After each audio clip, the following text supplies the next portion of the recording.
There lived a man called Okesie, a mighty hunter known throughout the land. His aim never missed, and the tales of his bravery echoed across the villages.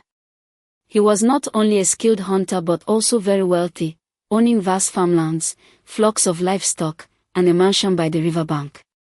Many feared and respected him, but despite his riches and fame, one thing eluded him: an heir. Okesie had 3 wives. His eldest, Titi, was gentle and wise. Uju, his second wife, was beautiful but cold-hearted and envious.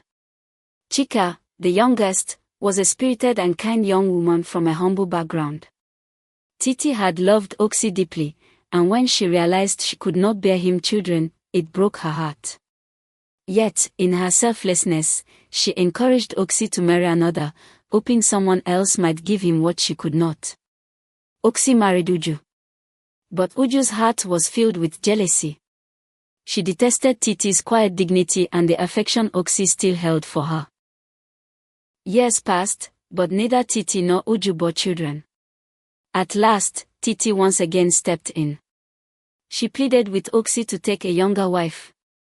At first, he refused, but after consulting with the village elders, he agreed and married Chika.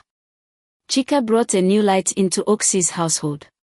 She was lively and respectful to her co-wives, even when Uju constantly tried to humiliate her. One day, Okesie went deep into the forest to hunt. The sun blazed overhead, and the forest was eerily silent. He trekked for hours without spotting a single animal. Tired and puzzled, he sat under a great baobab tree to rest. Just then, a rustle in the bushes caught his attention.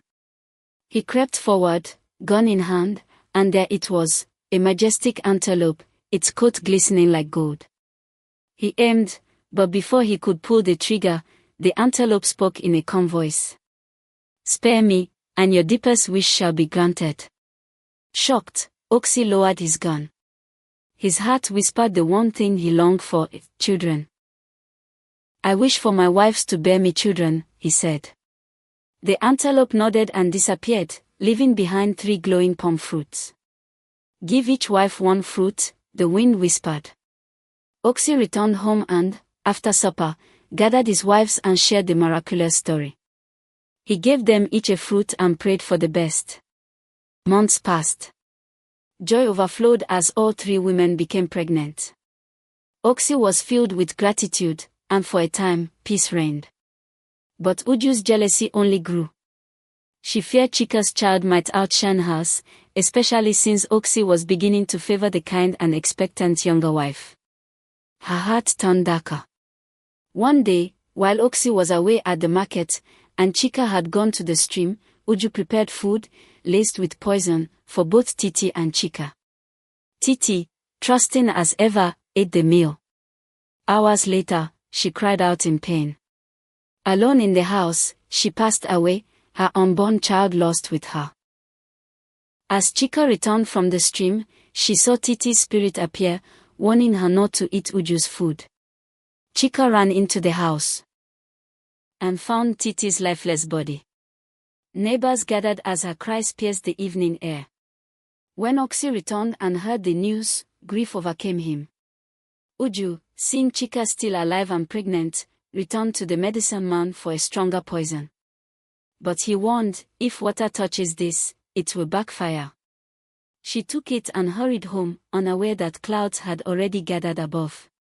Rain poured. The package got wet.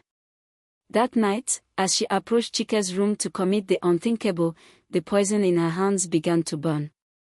She screamed in agony. Okesie and Chika rushed in. Uju confessed everything, weeping and pleading. The medicine man appeared at the door, mysterious and silent. He raised his staff and struck Uju. She fell, lifeless, to the ground. Months later, Chika gave birth to healthy twin boys. The village rejoiced. Okesie named them Obi and Is, meaning heart and the king. He built a shrine to honor the spirit of the antelope that had changed his fate and raised his sons with love and wisdom.